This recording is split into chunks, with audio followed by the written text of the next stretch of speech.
আমরা মিলাদের মাহফিলের নাম দিয়া মিলাদ না পড়িয়া সেখানে কয়েকবার দরুদ পাঠ করি। তাও দুঃখের বিষয় যে এই দরুদগুলা পাঠ করি এই দরুদগুলা সব 2 নম্বর। আপনারা বলবেন হুজুর জিনিসের মধ্যে 2 নম্বর আছে এটা বুঝলাম, কিন্তু দরুদের মধ্যে আবার 2 নম্বর, এটা আপনি কি কইলেন? আমি বলবো অন্যান্য দ্রব্যের মধ্যে যেরকম 1 নম্বর 2 নম্বর আছে, দরুদের মধ্যেও এরকম 1 নম্বর 2 নম্বর আছে। বলে হুজুর 1 নম্বর কি 2 নম্বর কি? উদাহরণস্বরূপ আপনি একটা মাইক্রোফোন খরিদ করার জন্য একটা দোকানে গেলেন, তো দোকানদার আপনাকে একটা মাইক্রোফোন নামাইয়া দিল, আপনি বললেন যে এটা আমি নেব না কারণ এটা মেড ইন চায়না। আরেকটা নামাইয়া দিল, আপনি বললেন এইটাও আমি নেব না, আপনি বললেন এইটা মেড ইন সিঙ্গাপুর। তো দোকানদার আপনাকে জিজ্ঞেস করলো আপনি কি চান? তো আমাকে মেড ইন জাপান থাকলে দেন।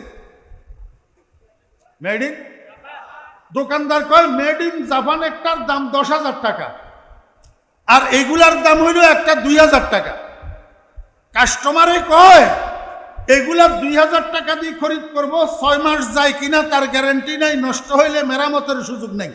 আর মেড ইন জাপান যদি আমি 10,000 টাকা দিয়ে খরিদ করি, কমপক্ষে 10 বছরের আগে নষ্ট হবে না, আবার নষ্ট হইলেও মেরামত করলে ঠিক। কথা বুঝছেন না বুঝেন না? অতএব আমি এই মেড ইন চায়না আর মেড ইন সিঙ্গাপুর 2 নম্বর খরিদ করব না, আমাকে মেড ইন জাপান দেন 1 নম্বরটা। ঠিক দরুদের মধ্যে এরকম কিছু দরুদ আছে মেড ইন মদিনা, আর কিছু দরুদ আছে made in out of Medina. রাসূল আকরাম সাল্লাল্লাহু আলাইহি ওয়াসাল্লামের জন্মের মধ্যে এমনিভাবে কিছু অলৌকিকতা আছে, অস্বাভাবিকতা আছে। শুধু আমি একটা আপনাদেরকে বুঝাই, মহিলাদের ডেলিভারির মধ্যে কিছু কষ্ট আছে না নাই? জি, কিরকম কষ্ট?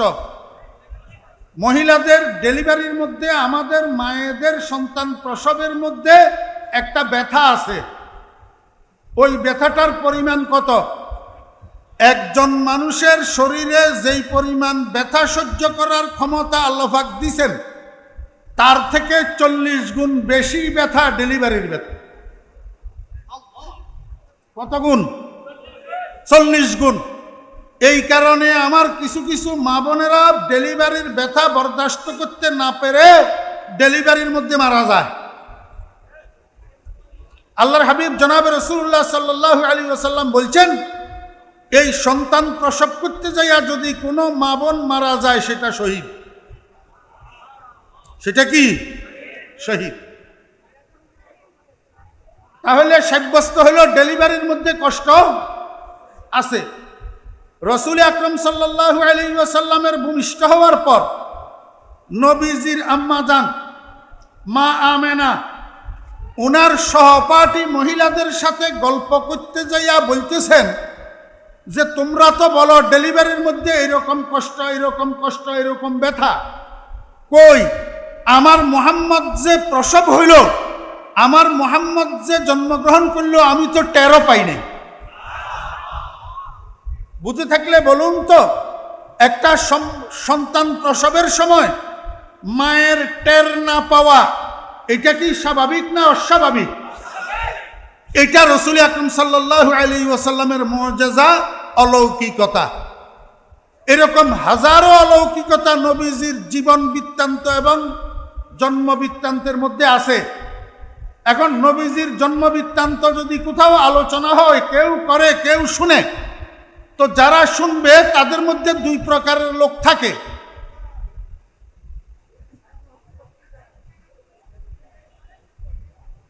কয় প্রকারের? এক প্রকার বেঈমান, আরেক প্রকার বেআমল ইমানদার। এক প্রকার বেঈমান। কোন বেঈমান যদি রাসূল আকরাম সাল্লাল্লাহু আলাইহি ওয়াসাল্লামের এই অলৌকিকতা সম্পন্ন জন্ম বৃত্তান্ত শুনে, সে ঈমান আনার দিকে দীক্ষিত হবে, ঈমান আনার জন্য দাবিত হবে, কলমা পড়বে লা ইলাহা ইল্লাল্লাহু মুহাম্মাদুর রাসূলুল্লাহ। আমরা মিলাদের মাহফিলের নাম দিয়া মিলাদ না পড়িয়া সেখানে কয়েকবার দরুদ পাঠ করি। তাও দুঃখের বিষয় যে এই দরুদগুলা পাঠ করি এই দরুদগুলা সব 2 নম্বর। কয় নম্বর? 2 নম্বর। আপনারা বলবেন হুজুর জিনিসের মধ্যে 2 নম্বর আছে এটা বুঝলাম, কিন্তু দরুদের মধ্যে আবার 2 নম্বর, এটা আপনি কি কইলেন? আমি বলবো অন্য অন্য দ্রব্যের মধ্যে যেরকম 1 নম্বর 2 নম্বর আছে, দরুদের মধ্যেও এরকম 1 নম্বর 2 নম্বর আছে। বলে হুজুর 1 নম্বর কি 2 নম্বর কি? উদাহরণস্বরূপ আপনি একটা মাইক্রোফোন খরিদ করার জন্য একটা দোকানে গেলেন, তো দোকানদার আপনাকে একটা মাইক্রোফোন নামাইয়া দিল, আপনি বললেন যে এটা আমি নেব না, কারণ এটা made in China, made in. আরেকটা নামাইয়া দিল, আপনি বললেন এইটাও আমি নেব না, আপনি বললেন এইটা মেড ইন সিঙ্গাপুর।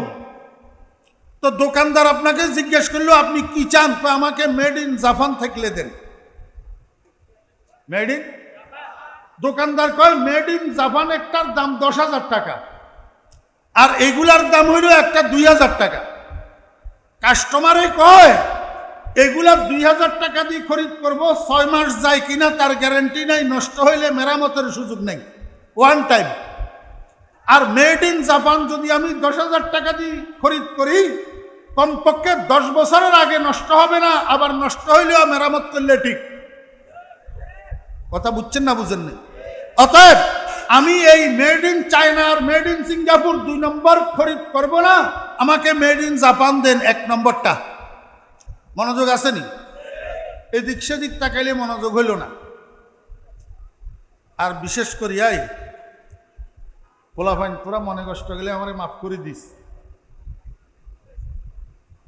নাউজুবিল্লাহ মিন জালিক, আমি অহংকার করি বলতেছি না, আমি জাহেল বক্তা না, আমি একজন শিক্ষক, আমি একজন মুদাররিসে দ্বীন।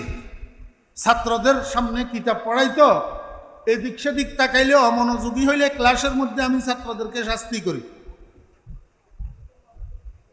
আমার ছাত্ররা আছে, তোমরা জিজ্ঞেস করো, আমি যখন লালপুল ছিলাম 16 বৎসর বুখারী শরীফ লইয়া ছাত্রদের সামনে বসার আল্লাহ পাক আমাকে তৌফিক দিছে। আমার ঘন্টায় একটা ছাত্র জুড়বে, এদিক সেদিক তাকাবে, সুযোগ নাই। আমি এই এত বড় বুখারী শরীফ লইয়া দাঁড় করাই দিব, হাতে লই দাঁড়াই থাক 45 মিনিট। আমি সেই শিক্ষক।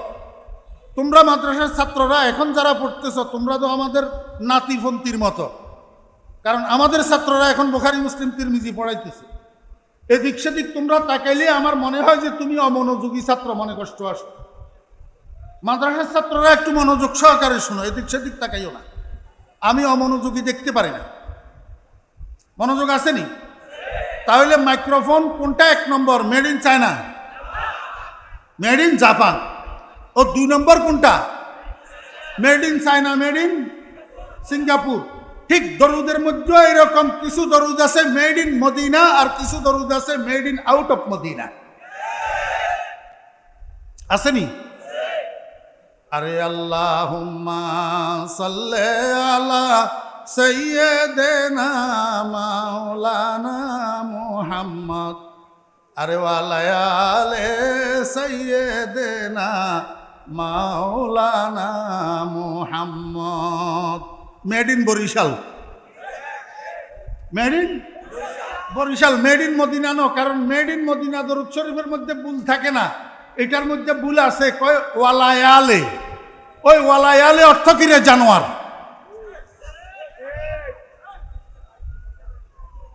মনোযোগ আসেনি? মেড ইন বরিশাল 1 নম্বর না 2 নম্বর?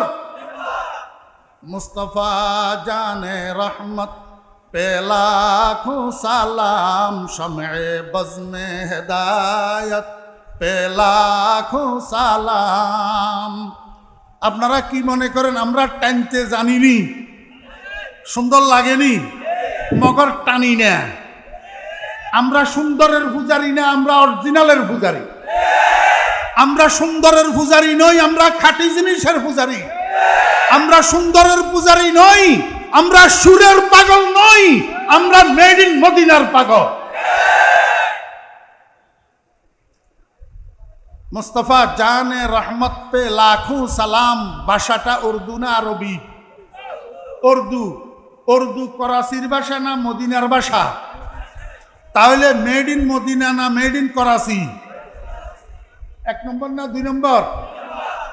আল্লাহুম্মা সাল্লি আলা মুহাম্মাদিন ওয়া আলা আলি মুহাম্মাদ কামা সাল্লাইতা আলা ইব্রাহিম ওয়া আলা আলি ইব্রাহিম ইন্নাকা হামিদুম মাজিদ। আল্লাহুম্মা বারিক আলা মুহাম্মাদিন ওয়া আলা আলি মুহাম্মাদ কামা বারাকতা আলা ইব্রাহিম ওয়া আলা আলি ইব্রাহিম ইন্নাকা হামিদুম মাজিদ। Made in Medina, made in আমার ভাইরা দুসাবাব, মদিনার কামলিওয়ালা যার উপরে আমরা দরুদ শরীফ পড়ি, উনার জবান থেকে সর্বপ্রথম এই দরুদ বাইর হইছে এবং উনি নিজেও নিজের উপরে এই দরুদ শরীফ পাঠ করতেন। মনোযোগ আসেনি?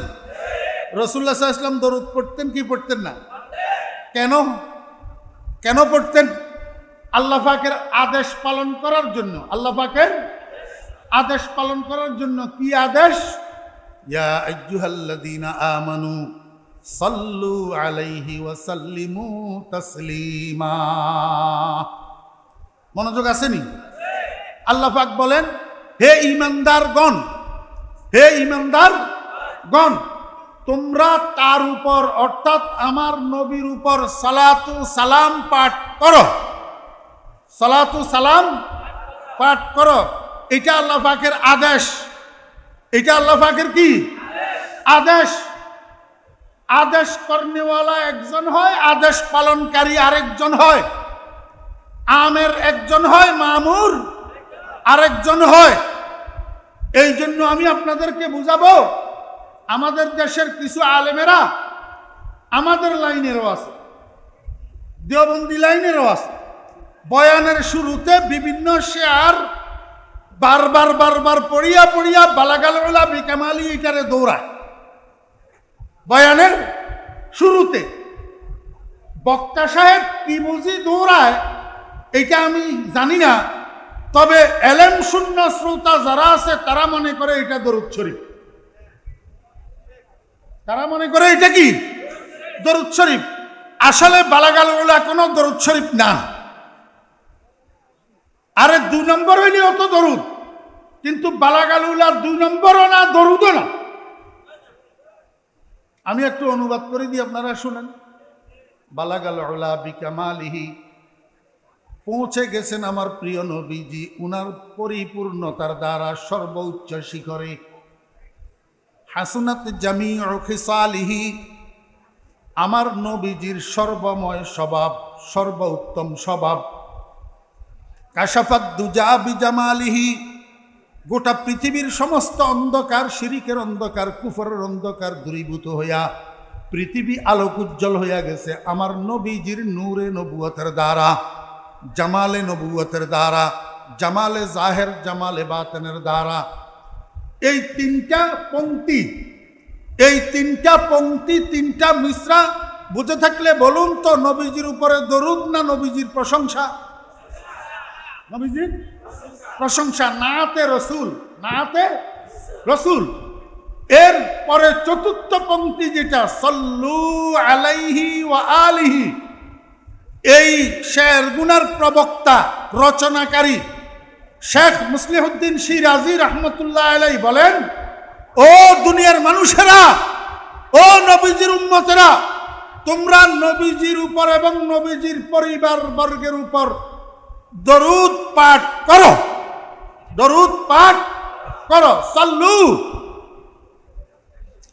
নির্দেশবাচক বহুবচন, সিগা জমা মুযাক্কারে হাজার, বহস আমরে হাজার মারুফ। ওই কোন বাপের বেটা থাকলে আসো আমার সামনে, আমার ভুল ধরিয়া দাও। সাল্লু আলাইহি ওয়া আলিহি, তোমরা দরুদ পাঠ করো নবীর উপর, নবীর পরিবার বর্গের উপর। বুঝে থাকলে বলুন তো, এটা দরুদ না দরুদের আদেশ? দরুদের এই আদেশ দাতাকে শেখ সাদি, শেখ সাদি কাদেরকে আদেশ দিতেছেন? কিয়ামত পর্যন্ত আনেওয়ালা নবীজির উম্মতকে। এইবার বলেন, একটা মাহফিলের মধ্যে যদি 50,000 মানুষ থাকে, আর 50,000 মানুষ সবাই বক্তার মুখে মুখে যদি বলে সাল্লু আলাইহি ওয়া আলিহি, তোমরা সবাই দরুদ পড়ো, তো সকলে আদেশ দিল, পালন করল কে? মা কথা কয় না, বুঝে না লাগে। সবাই কি দিল? আদেশ দিল। সবাই আমের হইল, মামুর হইল কেডা? এর চেয়ে বড় জেহালত, এর চেয়ে বড় বোকামি, এর চেয়ে বড় গাদামি আর কি হতে পারে? রসুল আকরাম সাল্লাল্লাহু আলাইহি ওয়াসাল্লামের নাত, রসুল আকরাম সাল্লাল্লাহু আলাইহি ওয়াসাল্লামের প্রশংসা, এতে কোনো সন্দেহ নাই। এটা নিজে নিজে আওড়াইলে কোনো অসুবিধা নাই, নবীজির প্রশংসায় পঞ্চমুখ হবে। কিন্তু কেউ যদি এটাকে দরুদ মনে করি পড়ে, তার মতো বোকার গাদা দুনিয়াতে আর নেই। একবার দরুদ পড়লে 10টা রহমত পাওয়া যায়, 10টা গুনাহ মাফ হয়, 10টা নেকি আমল নামায়ের মধ্যে লেখা হয়। ইসমাইল আলাইহিস সালামের বংশ থেকে 10টা গোলাম আজাদ করার সওয়াব পাওয়া যায়। 1,00,000 বার বালাগালুল্লাহ পড়লে এই সওয়াব পাওয়া যাবে, কোনো হাদিসে নেই। রসুল আকরাম সাল্লাল্লাহু আলাইহি ওয়াসাল্লামের আমলে বালাগালুল্লাহ ছিল নি? শেখ সাদি নবীজির আগের নি না পরের? না নবীজির যুগের সাহাবী নি? তো বালাগালুল্লাহ হাদিসে আসেনি? তো বালাগালুল্লাহ এটা দরুদ নি? তো এইটারে দরুদের সাথে সমতুল্য কি করি আমরা? আমার ভাইরা দোস্ত ভাব, আমি আপনাদেরকে বুঝাইতে চেয়েছিলাম মুস্তাফা জানে রহমত পে লাখো সালাম। এটা উর্দু ভাষা, করাচির ভাষা, এটা মেড ইন করাচি। আর আল্লাহুম্মা সাল্লি আলা মুহাম্মাদিন ওয়া আলা আলি মুহাম্মদ, এটা মেড ইন মদিনা। কেন মেড ইন মদিনা? মদিনার কামলিওয়ালা, যার উপরে আমরা দরুদ শরীফ পড়ি, উনি নিজেও নিজের উপরে দরুদ শরীফ পড়তেন। কারণ আল্লাহ পাক যে আদেশ করছেন, ইয়া আইয়ুহাল্লাযীনা আমানু, হে ঈমানদারগণ, সাল্লু আলাইহি ওয়া আলিহি, তোমরা নবীর উপর, নবীর পরিবার বর্গের উপরে দরুদ পাঠ করো। আপনারা বুঝে থাকলে আমাকে বলুন, নবীজি ঈমানদার ছিলেন কিনা? জি, নবীজি ঈমানের দায়রা ভুক্ত না বহির্ভূত?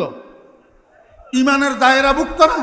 তো ইয়া আইয়ুহাল্লাযীনা আমানুর মধ্যে নবীজি নাই, তাহলে সাল্লু আলাইহি ওয়া সাল্লিমু তাসলিমা, আল্লাহ পাকের এই আদেশ অন্য ঈমানদারের উপরে যেরকম বর্তায়, নবীজির উপরেও বর্তায়। অতএব নবীজি নিজেও দরুদ পড়তেন। কেমনে পড়তেন? নবীজি নামাজি ছিল না বেনামাজি ছিল? কথা কয় না। নামাজি ছিল না বেনামাজি? তো এখন আখেরি জমানায় খাজা বাবা, ল্যাংটা বাবা কতগুলা যে নামাজ না পড়ি নিজেরে বাবা সাজায়, এরা কি আসলে বাবা না বন্ড? বেনামাজি বন্ড। বেনামাজি কি বন্ড? সেই যেই তরিকার হোক, যেইখানেকার হোক, বেনামাজি কোনোদিন আল্লাহর ওলি হইতে পারে না, বেনামাজি বন্ড হইতে পারে। রাসূলুল্লাহ সাল্লাল্লাহু আলাইহি ওয়াসাল্লাম নামাজ পড়ছেন না পড়েন নাই? মনোযোগ আসেনি? রাসূলুল্লাহ সাল্লাল্লাহু আলাইহি ওয়াসাল্লামের নামাজের মধ্যে আখেরি বৈঠক ছিল নি? ও আখেরি বৈঠকে তাশাহুদ নবীজি পড়তেন নি? তাশাহুদ পড়তেন নি? তো তাশাহুদের পরে আল্লাহুম্মা সাল্লি আলা, নবীজির নামাজের মধ্যে ছিল নি? তো নবীজি নামাজের মধ্যে দরুদ পড়তেন নি? তাহলে ওই দরুদ, যেই দরুদ আমরা নামাজের মধ্যে পড়ি, নবীজিও নামাজের মধ্যে পড়তেন। এখন তোমার কাছে যদি এই দরুদটা পছন্দ না লাগে, মনোযোগ আছেন? তোমার কাছে যদি এই দরুদ মজা না লাগে, তোমার কাছে মজা লাগে মুস্তাফা জানে রহমত পে লাখো সালাম, তাহলে তুমি একটা কাজ করো, তুমি নামাজের আখেরি বৈঠকে আশহাদু আল্লা ইলাহা ইল্লাল্লাহু ওয়া আশহাদু আন্না মুহাম্মাদান আবদুহু ওয়া রাসূলুহু মুস্তাফা জানে রহমত পে লাখো সালাম, শমঈ বজমে হেদায়েত পে লাখো সালাম, আসসালামু আলাইকুম ওয়া রাহমাতুল্লাহ, আসসালামু আলাইকুম ওয়া রাহমাতুল্লাহ। নামাজ হবে নি? তো যেটা দি বেটা নামাজ হবে না, হেইটার পিছনে গুরস্কা। যেটা দি নামাজ হবে না, হেইটা মানুষের শিখস্কা। মানুষের এই পেটকে খাতের বনে ভিখারি ফেরতে দর দর মারে, বাবু এক পয়সা দে। ওই দুনিয়াদার মোল্লা নিজের পকেট বাড়ি করার জন্য পাবলিকের আর কত ধোঁকা দিবি? মেড ইন মদিনা শিখাও, মেড ইন মদিনা শিখাও। মেড ইন মদিনা দরুদ আরো আছে না নাই? আল্লাহুম্মা সাল্লি আলা মুহাম্মাদিন নাবিয়্যিল উম্মিয়্যি ওয়া আলা আলিহি ওয়া সাহবিহি ওয়া সাল্লিম তাসলিমা। এই দরুদ এটা আপনারা মুখস্থ পারেননি? জি, মাদ্রাসার ছাত্ররা হাত উঠাইবেন। মাদ্রাসার ছাত্ররা ছাড়া সাধারণ ভাইয়েরা যারা আসছেন, আপনাদের মধ্যে যদি কারো এই দরুদ শরীফ মুখস্থ থাকে একটু হাত উঠাইয়া দেখান। মাশাআল্লাহ, মাশাআল্লাহ, মোটামুটি 8-10টা উঠছে, তবে উপস্থিতি এর চেয়ে আরো অনেক বেশি। আপনারা কিন্তু এই দরুদ শরীফটা মুখস্থ জানেন না, এটা কিন্তু made in Medina. Made in কেমন মেড ইন মদিনা? হাবিবে খুদা জনাবে মুহাম্মদুর রাসূলুল্লাহ সাল্লাল্লাহু আলাইহি ওয়াসাল্লামের ইরশাদ করেন, আমার উম্মতেরা, তোমাদের মধ্য থেকে কেউ যদি শুক্রবার জুমার দিন এই দরুদ শরীফটা ৮০ বার পাঠ করে, আল্লাহ পাক তার জীবনের ৮০ বৎসরের গুনাহ মাফ করে দিবেন। কয় বৎসরের? ৮০ বৎসরের। আমার বেরা দোস্ত আবাব, মেড ইন মদিনা, সারা জীবন ওয়ালায়ালে সাইয়ে গো দেনা মাওলানা মুহাম্মদ, সারা জীবন টানলেন, কিন্তু যেই দরুদ শরীফটা ৮০ বৎসরের গুনাহ মাফ হয় শুক্রবারে ৮০ বার পড়লে, সেই দরুদ শরীফটা মুখস্থটাও করতে পারলেন না। এইটা নি মোহাব্বত, এইটা নি ভালোবাসা। আমার ভাইয়েরা দোস্ত আহবাব, আমি আপনাদেরকে বুঝাইতে চাইছিলাম মাহফিলে মিলাদুন নবী, মাহফিলে মিলাদুন নবী, ওই মাহফিলকে বলা হয় যেই মাহফিলের মধ্যে নবীজির জন্ম বৃত্তান্ত আলোচনা করা হয়। এখন বাকি রইল নবীজির জন্ম বার্ষিকী পালন করা হবে কতদিন। আমার ভাইয়েরা দোস্ত আহবাব, আমার থেকে একটু বুঝেন, আমাদের বর্তমান দুনিয়ার রীতিনীতি কি? একটা মানুষের জন্মবার্ষিকী যখন আসে তখন আনন্দ উদযাপন করা হয়, উৎসব করা হয় কতদিন? যতদিন মানুষটা বেঁচে থাকে, যতদিন মানুষটা বেঁচে থাকে। যখন ওই মানুষটা মারা যায় তখন মৃত্যুর একটা ব্যথা হয় সকলের কাছে, আত্মীয় স্বজন, মা বাপ, ভাই বেরাদর, বন্ধু বান্ধব, সকলের কাছে মৃত্যুর একটা ব্যথা হয়। এই মৃত্যুর ব্যথাটায় জন্মের আনন্দটাকে ডাকনা দিয়া দে। মনোযোগ আসেনি? আপনারা পরীক্ষা করে দেখবেন, একজন মায়ের ২২ বৎসর বয়সের একটা তরুণ ছেলে যদি হঠাৎ করে গাড়ি অ্যাক্সিডেন্টে আকস্মিকভাবে মারা যায়, তখন মা বাপের কলিজায় ব্যথা লাগেনি? ও বেইরা দোস্ত আহবাব, এই ছেলেটা মারা যাওয়ার পরে মা যদি আরো ২০ বৎসর বেঁচে থাকে, তো ১৫ বৎসর পরে এক রাত্রের গভীরে রাত্রের ২টার সময় যদি ঘুম ভাঙে, ছেলের কথা হঠাৎ যদি মনে পড়ে, মা তখন কি করে? ছেলের জন্মের কথাটা, জন্মের ঘটনাটা স্মরণ করিয়া হাসে না মৃত্যুর ব্যথায় মা বসি বসি কাঁদে? বসি বসি কাঁদে। এটাই মহব্বতের খতিয়ান, এটাই মহব্বতের প্রমাণ। যখন মারা যায়, মৃত্যুর পরে যখন মনে উঠে, তখন মৃত্যুর ব্যথা স্মরণ করিয়া বসে বসে কাঁদা, এটাই হলো মহব্বতের প্রমাণ। আমরা তো মহব্বতের দাবি করি কিন্তু প্রমাণ করতে পারি না। মহব্বতের দাবি করি, মহব্বতের স্বাক্ষর রাখতে পারি না। গুফতমায় আবলা আগার তু আশিকি, গুফতমায় আবলা আগার তু আশিকি, দরবয়ানে দাওয়ায়ে খুদ সাদিকি। মনোযোগ আসেনি? মরুভূমির রাস্তা, মরুভূমি কি? মরুভূমি। এই মরুভূমির রাস্তা দিয়া একটা যুবক ছেলে সামনের দিকে যাইতেছে, সামনের দিক থেকে আরেকটা যুবতী মেয়ে আসতেছে।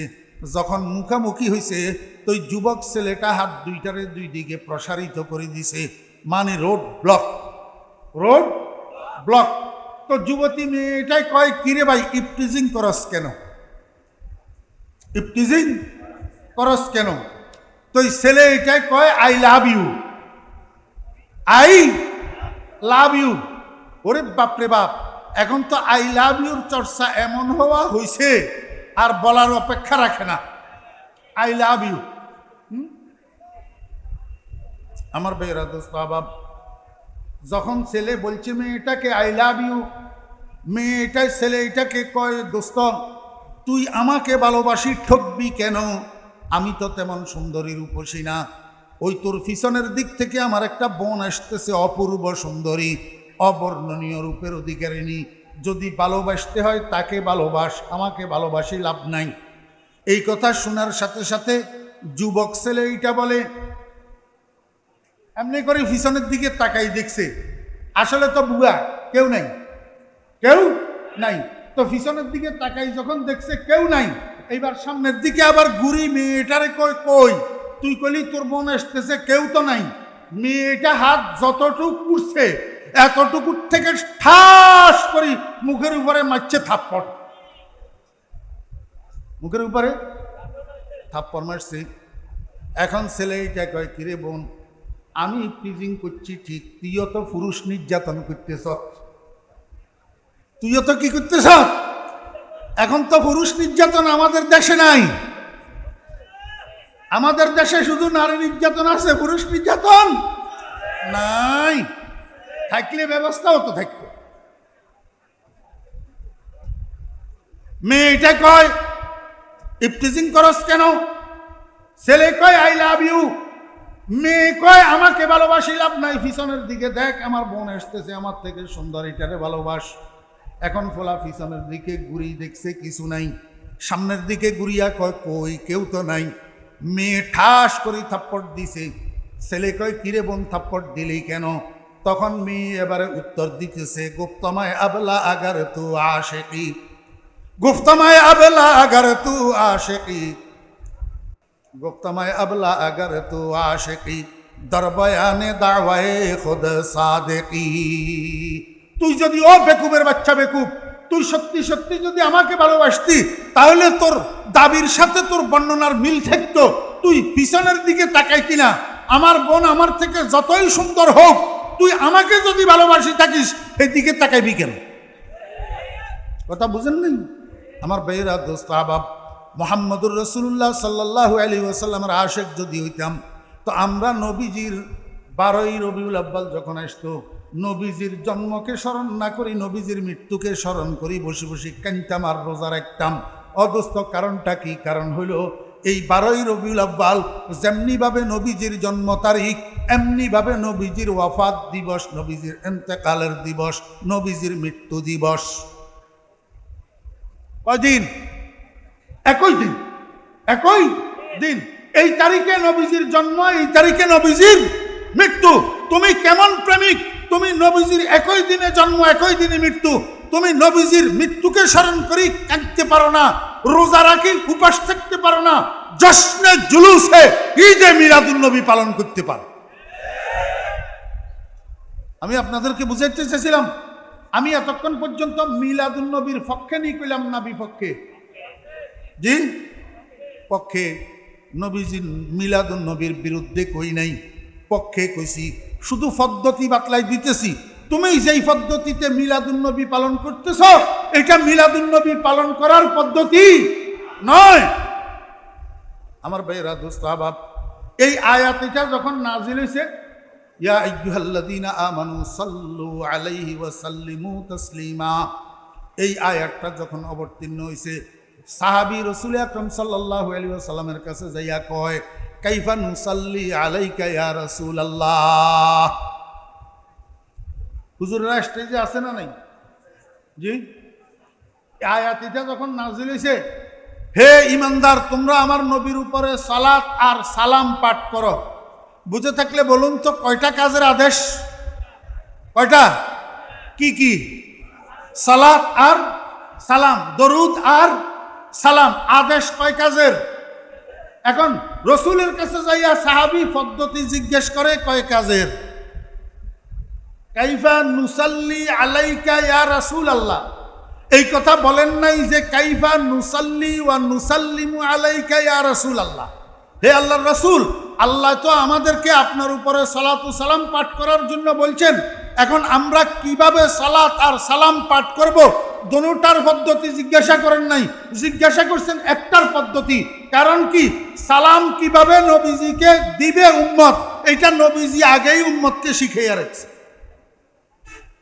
যেহেতু আগে শিখাইয়া রাখছেন, সেহেতু সাহাবায়ে কেরাম হুজুরে পাক সাল্লাল্লাহু আলাইহি ওয়াসাল্লামের কাছে সালামের পদ্ধতি জিজ্ঞাসা করেন নাই। আমার ভাইয়েরা, দোস্ত আহবাব, মনোযোগ আসেনি? এইবার শুনেন নতুন। রাসূল আকরাম সাল্লাল্লাহু আলাইহি ওয়াসাল্লাম উম্মতকে সালাম দেওয়ার কি কি পদ্ধতি, কয়টা পদ্ধতি শিখাইছিলেন? রাসূল আকরাম সাল্লাল্লাহু আলাইহি ওয়াসাল্লামের সালাম দেওয়ার পদ্ধতি দুইটা। কয়টা? দুইটা। এক নম্বর নামাজের ভিতরে, 2 নম্বর নামাজের বাহিরে। যদি নামাজের ভিতরে আপনারা নবীজিকে সালাম দেন তাহলে এই ভাষায় দিতে হবে, আসসালামু আলাইকা আইয়ুহান নাবিয়্যু ওয়া রাহমাতুল্লাহি ওয়া বারাকাতুহু। এটা সালাম আপনারা দেননি, নবীজিকে নামাজের মধ্যে সালাম দেননি। আসসালামু আলাইকা আইয়ুহান নাবিয়্যু ওয়া রাহমাতুল্লাহি ওয়া বারাকাতুহু। অদোস্ত সালাম এইটা উত্তম না ইয়া নবী সালাম আলাইকা উত্তম? হ্যাঁ, আসসালামু আলাইকা আইয়ুহান নাবিয়্যু ওয়া রাহমাতুল্লাহি ওয়া বারাকাতুহু উত্তম। এখন আপনিও নামাজের মধ্যে এই ভাষায় নবীজিকে সালাম দেন, আমিও নামাজের মধ্যে নবীজিকে এইভাবে ভাষায় সালাম দিই, শুধু ইয়া নবী সালাম আলাইকা কই না। এই জন্য আপনি আমারে বানান রসুলের দুশ্মন ওয়াহাবি।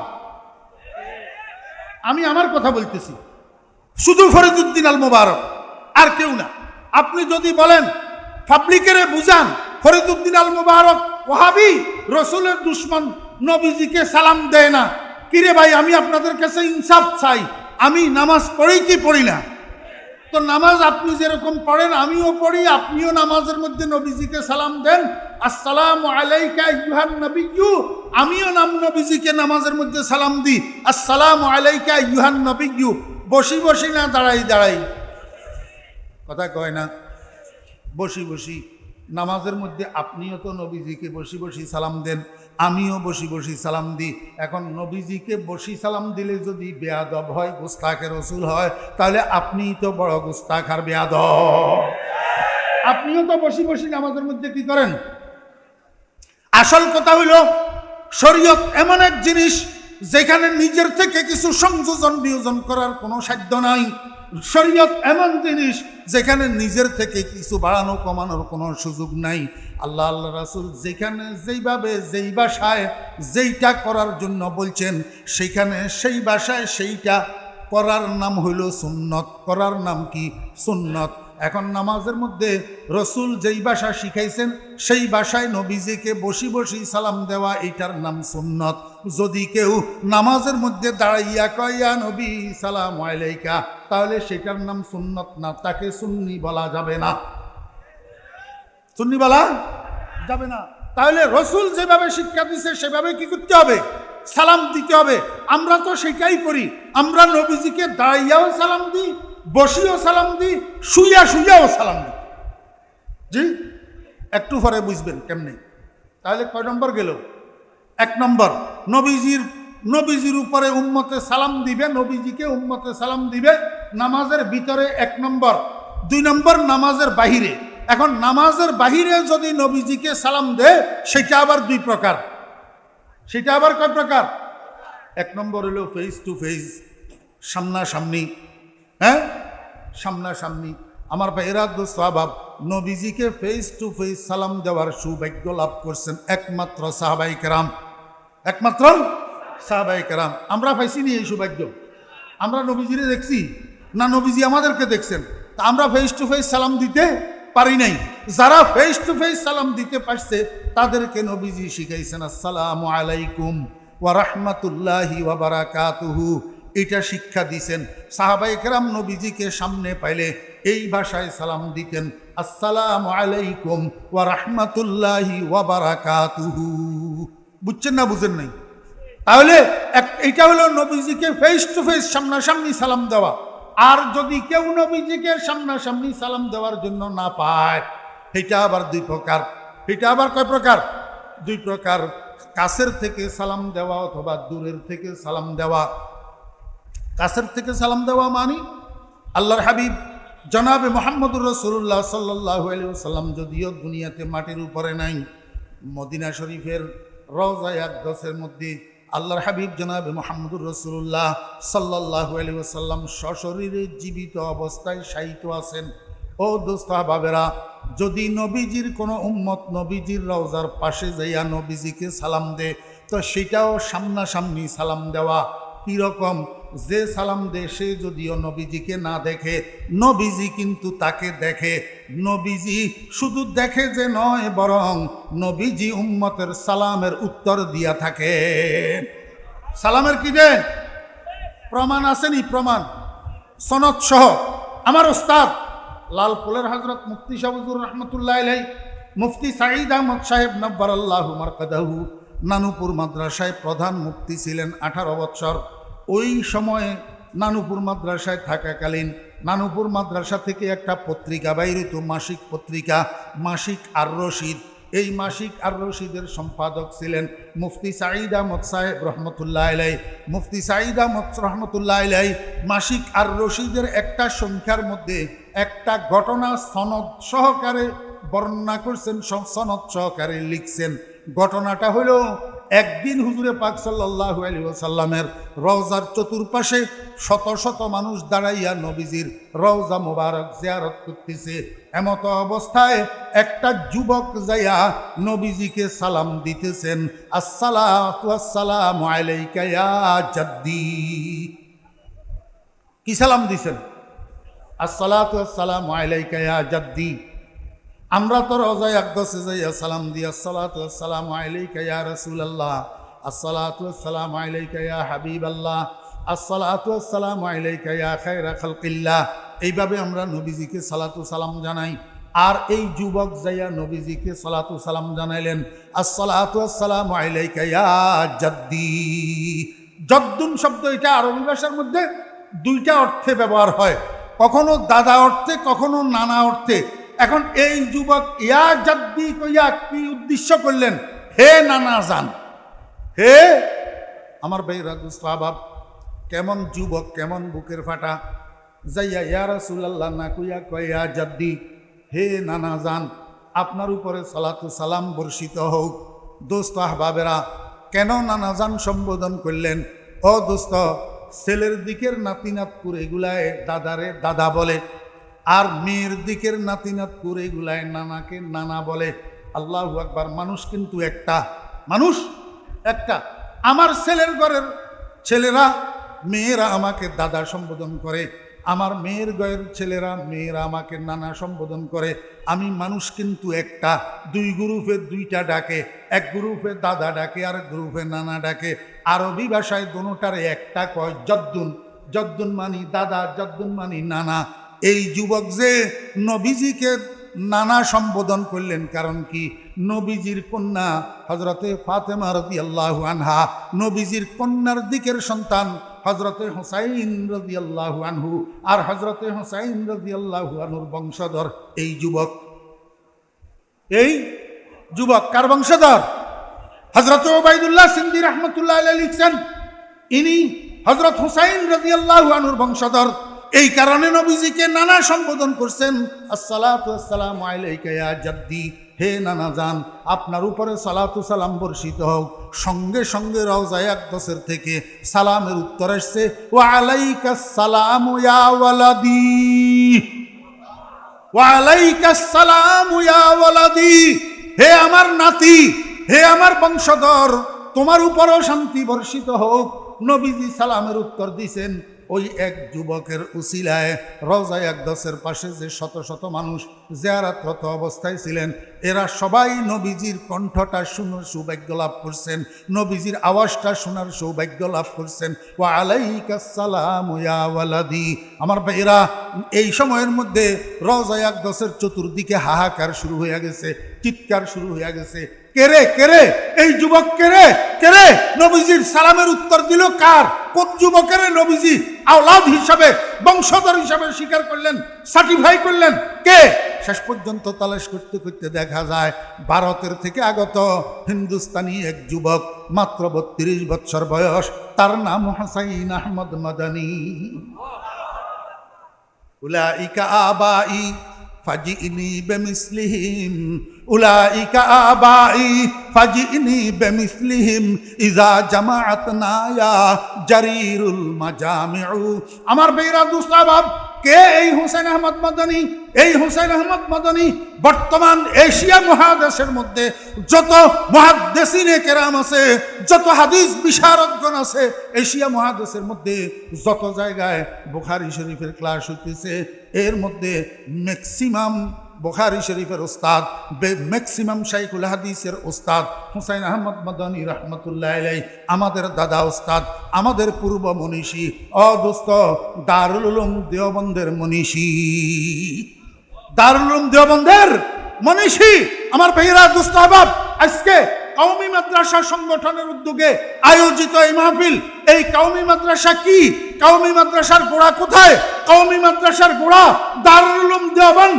আর দারুল উলুম দেওবন্দের প্রতিষ্ঠাতা হুজ্জতুল ইসলাম কাসেম নানুতুবি রাহমাতুল্লাহি আলাইহি। ভাইয়েরা, কাসেম নানুতুবি রাহমাতুল্লাহি আলাইহির উস্তাদ শাহ আব্দুল গনি মুহাদ্দিস দেহলভী রাহমাতুল্লাহি আলাইহি, শাহ আব্দুল গনি মুহাদ্দিস দেহলভী রাহমাতুল্লাহি আলাইহির উস্তাদ শাহ ইসহাক মুহাদ্দিস দেহলভী রাহমাতুল্লাহি আলাইহি, শাহ ইসহাক মুহাদ্দিস দেহলভী রাহমাতুল্লাহি আলাইহির উস্তাদ শাহ আব্দুল আজিজ মুহাদ্দিস দেহলভী রাহমাতুল্লাহি আলাইহি, শাহ আব্দুল আজিজ মুহাদ্দিস দেহলভী রাহমাতুল্লাহি আলাইহির উস্তাদ শাহ ওলিউল্লাহ মুহাদ্দিস দেহলভী রাহমাতুল্লাহি আলাইহি, যিনি মদিনা শরীফের একজন মুহাদ্দিস শেখ আবু তাহের মাদানী রাহমাতুল্লাহি আলাইহির দরসে বসি উনার থেকে ইলমে হাদিস অর্জন করি সর্বপ্রথম দিল্লির জামে মসজিদের মধ্যে বুখারী শরীফের ক্লাস শুরু করেছিলেন।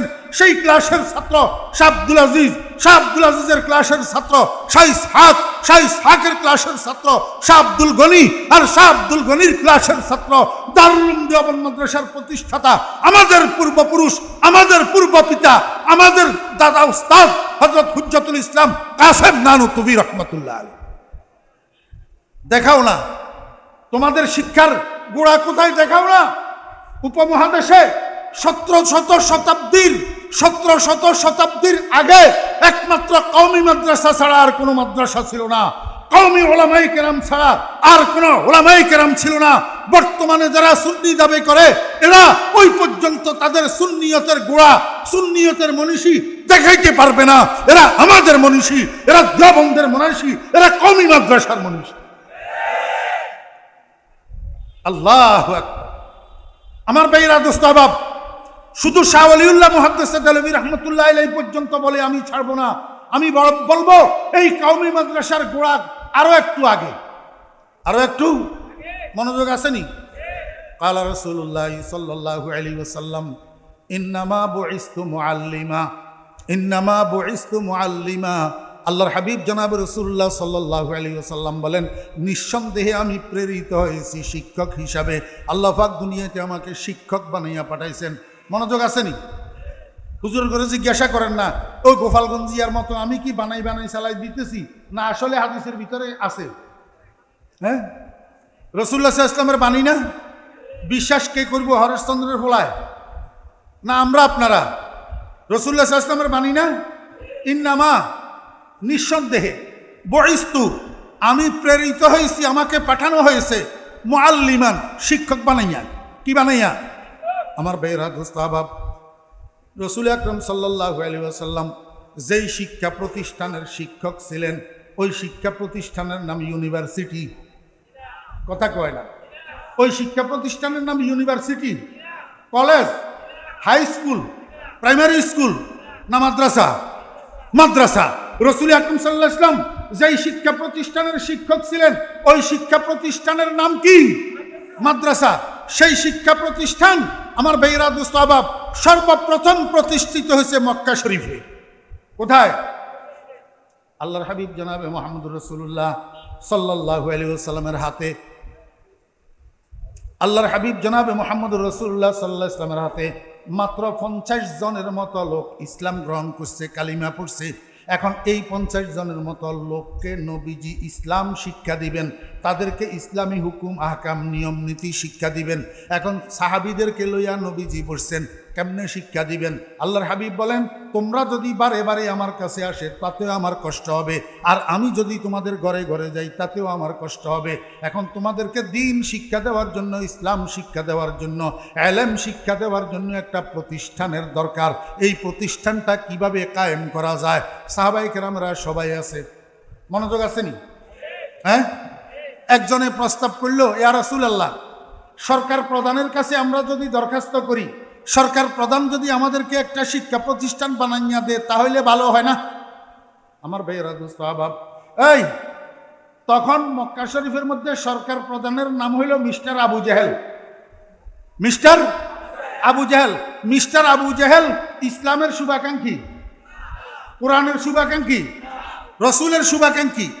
তো যদি সরকার প্রধান ইসলামের শুভাকাঙ্ক্ষী না হয়, কোরআনের শুভাকাঙ্ক্ষী না হয়, মুসলমানের শুভাকাঙ্ক্ষী না হয়, তো মুসলমানের ছেলেদেরকে দিন শিখানোর জন্য প্রতিষ্ঠান করে দিবে না করা প্রতিষ্ঠানের সহযোগিতা করবে? কিচ্ছু করবে না, কিছু করবে না, বরং এইগুলা কিভাবে দুলিশ্বাত হইয়া যাইতে পারে সেই চেষ্টা করবে। এইটাই স্বাভাবিক। আমার ভাইয়েরা দুস্বাভাব, একজন সাহাবী প্রস্তাব দেওয়ার সাথে সাথে সর্বসম্মতিক্রমে এই প্রস্তাব নাকচ হইয়া গেছে। সবাই বলে না না, এটা করা যাবে না। সরকার প্রধানের কাছে দরখাস্ত দিলে সরকার প্রধান আমাদেরকে শিক্ষা প্রতিষ্ঠান করে দিবে না, বরং আমাদের শিক্ষা প্রতিষ্ঠান আমরা নিজেরাই করতে হবে। রাসূল আকরাম সাল্লাল্লাহু আলাইহি ওয়াসাল্লাম বলেন, তাহলে তোমাদের প্রথমে জায়গা সংগ্রহ করতে হবে, তারপরে ঘরের ব্যবস্থা করতে হবে, এগুলোর জন্য টাকার দরকার হবে। তোমরা একটা ফান্ড গঠন করো, ফান্ডের থেকে প্রথমে জায়গার ব্যবস্থা করো। ঠিক আলোচনা হইতেছে, এই সময়ের মধ্যে একজন সাহাবী দেখেন, এই যেখানে মুসা, যেখানে ফেরাউন সেইখানে মুসা, যেখানে ফেরাউন সেইখানে মুসা। আবু জেহেলও কুরাইশি ছিল। আবু জেহেলও কি ছিল? কুরাইশি ছিল। কুরাইশ বংশের মধ্যে একটা গোত্রের নাম ছিল বনি মখজুম। এই বনি মখজুম গোত্রের লোক ছিল আবু জেহেল। এই গোত্রের লোক ছিল হযরতে আরকম ইবনে আবি আরকম আল মখজুমি রাদিয়াল্লাহু আনহু। হযরতে আরকম ইবনে আবি আরকম আল মখজুমি রাদিয়াল্লাহু আনহু দাঁড়াইয়া কয়, ইয়া রাসূলুল্লাহ, এগুলা নিয়ে আপনাকে টেনশন করতে হবে না। জবলে আবু কুবাইসের উপরে আমার দুইটা বাড়ি আছে, একটা বাড়ি জীর্ণ শীর্ণ, আরেকটা বাড়ি আলিশান। এখন আমি আলিশান বাড়িতে থাকি। আমার তো আলিশান বাড়িতে থাকার কোনো দরকার নাই, কারণ 2 দিনের জীবন, এখানে এত আলিশানগিরি করার দরকার কি? ইয়া রাসূলুল্লাহ, আমি আজকেই আমার জীর্ণ শীর্ণ বাড়িতে শিফট হইয়া যাব। আমি আমার আলিশান বাড়িটা আপনি আপনার সাহাবীদেরকে দিন শিক্ষা দেওয়ার জন্য, মাদ্রাসা তৈরি করার জন্য ওয়াকফ করে দিলাম। হযরতে আরকম ইবনে আবি আরকম রাদিয়াল্লাহু আনহু যখন বাড়ি ওয়াকফ করে দিলেন, সরকারে দু আলম জনাবে মুহাম্মদুর রাসূলুল্লাহ সাল্লাল্লাহু আলাইহি ওয়াসাল্লাম সঙ্গে সঙ্গে এটাকে মাদ্রাসা ঘোষণা করলেন। আর মাদ্রাসার নাম রাখলেন দারুল আরকাম আল ইসলামিয়া মক্কা। দারুল আরকাম আল ইসলামিয়া মক্কা। অদস্ত জমিদাতা, গড়দাতা, বাড়িদাতা, ডোনার মেম্বার হযরতে আরকম ইবনে আবি আরকম রাদিয়াল্লাহু আনহু, প্রতিষ্ঠাতা। এর অর্থ হলো জনগণ। কওমি মাদ্রাসা মানে জনগণের অনুদানে পরিচালিত। অথচ তৎকালীন মক্কা শরীফের মধ্যে মুহাম্মদুর রাসূলুল্লাহ সাল্লাল্লাহু আলাইহি ওয়াসাল্লামের সরকারের অংশ ছিল না। মুহাম্মদুর রাসূলুল্লাহ সাল্লাল্লাহু আলাইহি ওয়াসাল্লামের সরকারি অংশগ্রহণ ছিল না, সাহাবীদের সরকারি অংশগ্রহণ ছিল না। অতএব নবীজি কর্তৃক প্রতিষ্ঠিত এই প্রথম মাদ্রাসা, এটা কোনো সরকারি মাদ্রাসা নয়, বরং জনগণের উদ্যোগে প্রতিষ্ঠিত, জনগণের উদ্যোগে পরিচালিত, জনগণের উদ্যোগে শিক্ষা ব্যবস্থাকৃত এই মাদ্রাসা ইসলামের ইতিহাসের প্রথম মাদ্রাসা, কওমি মাদ্রাসা। কি মাদ্রাসা? আমার ভাইরা দোস্ত আহবাব, ইসলামের ইতিহাসের দ্বিতীয় মাদ্রাসা, ইসলামের ইতিহাসের দ্বিতীয় মাদ্রাসা। রাসূল আকরাম সাল্লাল্লাহু আলাইহি ওয়াসাল্লাম যখন মক্কা শরীফ থেকে হিজরত করে মদিনায় গেলেন, মদিনায় যাইয়া মসজিদে নববী নির্মাণ করলেন, মসজিদে নববী বানাইলেন। তো মসজিদে নববীর এক পাশে 1 হাতের মতো উঁচু একটা বিটি বানাইলেন। বিটি 1 হাতের মতো উঁচু একটা কি বানাইলেন? বিটি। এই বিটিটাকে সুফফাতু মসজিদে রাসূলিল্লাহি সাল্লাল্লাহু আলাইহি ওয়াসাল্লাম, আল্লাহর রাসূলের মসজিদের সুফফা বলা হয়। মসজিদ এটা এখনো আছে, এখনো কি আছে? আপনারা হাজী সাহেবেরা দেখছেন কিনা আমি জানি না। আমি অদম আপনাদের উৎসাহ বাড়ানোর জন্য বলছি। আমি একবার আমার সঙ্গী 4 জন আমরা একসাথে উমরা করার জন্য গেছি। এক সুযোগে সুফফাটা খালি পাইয়া গেছি। তা আমার সাথীদেরকে ডাকি আমার সামনে বসাইছি।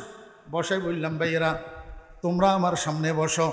এই মাদ্রাসার মধ্যে আল্লাহর হাবিব জনাবে মুহাম্মদুর রাসূলুল্লাহ সাল্লাল্লাহু আলাইহি ওয়াসাল্লাম দিবানিশি সাহাবায়ে কেরামদেরকে দিন শিক্ষা দিয়েছেন, ইসলাম শিক্ষা দিয়েছেন। এই মাদ্রাসার মধ্যে আল্লাহর হাবিব দিবানিশি নবীজির ছাত্রদের সামনে হাদিস বয়ান করেছেন। আজকে এই নবীজির মাদ্রাসার মধ্যে আমি শিক্ষক হইয়া তোমাদেরকে ছাত্র বানাইয়া নবীজির একটা হাদিস তোমাদেরকে পড়াইতে চাই। আমি আমার নিজের থেকে মুহাম্মদুর রাসূলুল্লাহ সাল্লাল্লাহু আলাইহি ওয়াসাল্লাম পর্যন্ত সনদ বয়ান কইরা বুখারী শরীফের শেষ হাদিসটা وبالسند المتصل منا إلى الإمام الحافظ الحجة أمير المؤمنين في الحديث أبي عبد الله محمد بن إسماعيل رحمه الله تعالى قال حدثنا أحمد بن أشكاب قال حدثنا محمد بن فضيل قال حدثنا عمارة بن القعقاع عن أبي زرعة عن أبي هريرة رضي الله تعالى عنه قال قال رسول الله صلى الله عليه وسلم كلمتان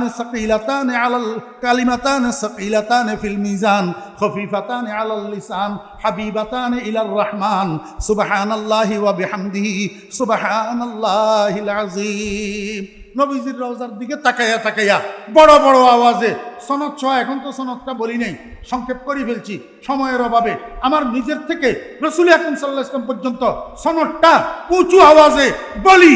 আমার ওই ছাত্র 4 জনেরে বানাইয়া আমি বুখারী শরীফের শেষ হাদিসটা মসজিদে নববীর সুপার মধ্যে তাদেরকে পড়াইছি আর আল্লাহর কাছে দোয়া করছি, ইয়া আল্লাহ, তোমার হাবিব তো বলছেন বাল্লিগু আন্নি ওয়ালাউ আয়া, তোমার হাবিবের রওজার পাশে বসি তোমার হাবিবের একটা হাদিস আমি 4 জনের কাছে পৌঁছাইলাম বিসনাদিল মুত্তাসিল, আয় আল্লাহ এটাকে আমার নাজাতের উসিলা বানিয়ে দোয়া করছি। আমি আপনাদেরকে বুঝাইতে চাইতেছি, রাসূল আকরাম সাল্লাল্লাহু আলাইহি ওয়াসাল্লাম যখন মক্কা শরীফ থেকে মদিনায় হিজরত করছেন, নবীজির সাথে 70 জন মুহাজির সাহাবী ছিলেন। এই 70 জন সাহাবী সবাই গরিব। সবাই কি গরিব? ইনাদের কাছে না আছে টাকা, না আসে পয়সা, এনাদের কাছে মদিনা শরীফের মধ্যে না আছে ক্ষেত, না আছে বাগবাগিচা, দোস্ত বাবারা গরিব। এই জুমরাতু সালিকিল মুহাজিরিন 70 জন গরিব সাহাবী, দুস্তা সাহাবী রাত্র দিন 24 ঘন্টা এই মসজিদ নববীর সুপার মধ্যে খাইয়া না খাইয়া পড়েই থাকতেন আর মুহাম্মদুর রাসূলুল্লাহ সাল্লাল্লাহু আলাইহি ওয়াসাল্লামের থেকে দিন শিখতেন, ইসলাম শিখতেন। এইটা হলো ইসলামের ইতিহাসের দ্বিতীয় মাদ্রাসা। এই মাদ্রাসার গরিব ছাত্রদের জন্য মুহাম্মদুর রাসূলুল্লাহ সাল্লাল্লাহু আলাইহি ওয়াসাল্লাম দৈনিক 2 বার চাঁদা করতেন, খানা চাঁদা। মসজিদ নববীর মধ্যে ফজরের পরে একবার, আসরের পরে একবার সাহাবীদের সামনে নবীজি বলতেন, আমার সাহাবীরা আজকে সুপার ছাত্রদের খাওয়ার ব্যবস্থা কি? তো একজন দাঁড়াইতো, বলতো, ইয়া রাসূলুল্লাহ, আমার সাথে 20 জন দিয়া দেন, আমি তাদেরকে সাথে করে ঘরে নিয়ে যাব, খানা খাবাইয়া আবার পাঠাইয়া দেব। আরেকজন বলতেন, ইয়া রাসূলুল্লাহ, আমার সাথে 10 জন দিয়া দেন। এইভাবে কিছু হইতো। আর কিছু সাহাবায়ে কেরামরা রাসূল আকরাম সাল্লাল্লাহু আলাইহি ওয়াসাল্লামের কাছে খানা নিয়ে আসতেন। ওই খানাগুলা অবশিষ্ট সুপার ছাত্রদের কাছে, সালিকুল মুহাজিরিনদের কাছে রাসূল আকরাম সাল্লাল্লাহু আলাইহি ওয়াসাল্লাম বন্টন করে দিতেন। এটা হলো বোর্ডিং সিস্টেম। আর আগেরটা হলো জাগির সিস্টেম। হুজ্জাতুল ইসলাম কাসেম নানুতুবি রাহমাতুল্লাহ আলাইহি কবরকে আল্লাহ পাক জান্নাতের বাগান বানাইয়া দেন। দারুল উলুম দেওবন্দ মাদ্রাসার মধ্যে হুজ্জাতুল ইসলাম কাসেম নানুতুবি রাহমাতুল্লাহ আলাইহি এই 2টা নিয়ম চালু করছেন, একটা বোর্ডিং সিস্টেম আর একটা জায়গির সিস্টেম। খোদার কসম, এই 2টা নিয়ম কাসেম নানুতুবি রাহমাতুল্লাহ আলাইহি নিজের ইজাদ করা নয়। এই 2টা নিয়ম মুহাম্মদুর রাসূলুল্লাহ সাল্লাল্লাহু আলাইহি ওয়াসাল্লামের সুন্নাহ। উলাইকা আবাই ফাজিনি বেমিসলিহিম ইযা জামাআতনা ইয়া জারিরুল মাজামিউ। এই জন্য আমি একটু এবার নিজেদেরকে বলবো, ও কওমি মাদ্রাসার ছাত্রই কেরামগণ, কওমি মাদ্রাসার উস্তাদেরা, ও কওমি মাদ্রাসার ছাত্ররা, আপনারা খানার লিপ্সা করবেন না। তরকারি স্বাদ হইল কি হইল না সেই দিকে তাকাবেন না। লজ্জাতে ইলমি তুরাবাস রাহাতে দিগর মজো, লজ্জাতে ইলমি তুরাবাস রাহাতে দিগর মজো, বাওজুদে ইলমে দি সুরমায়ে দিগর মজো। বেতন কম হইল কি বেশি হইল, খানা ভালো হইল কি না হইল, এটার দিকে যদি সবাই তাকান তাহলে কওমি মাদ্রাসা টিকবে না। আর কওমি মাদ্রাসা যদি না টিকে, মুহাম্মদুর রাসূলুল্লাহ সাল্লাল্লাহু আলাইহি ওয়াসাল্লামের শিক্ষা ব্যবস্থা দুনিয়াতে থাকবে না, আসমানের ইলমের জমিনে থাকবে না। ওয়া আখিরু দাওয়ানা আলহামদুলিল্লাহি রাব্বিল আলামিন ওয়া সাল্লাল্লাহু তাআলা আলা খাইরি খালকিহি মুহাম্মাদিন ওয়া আলিহি ওয়া সাহবিহি আজমাইন। দুরূদ শরীফ।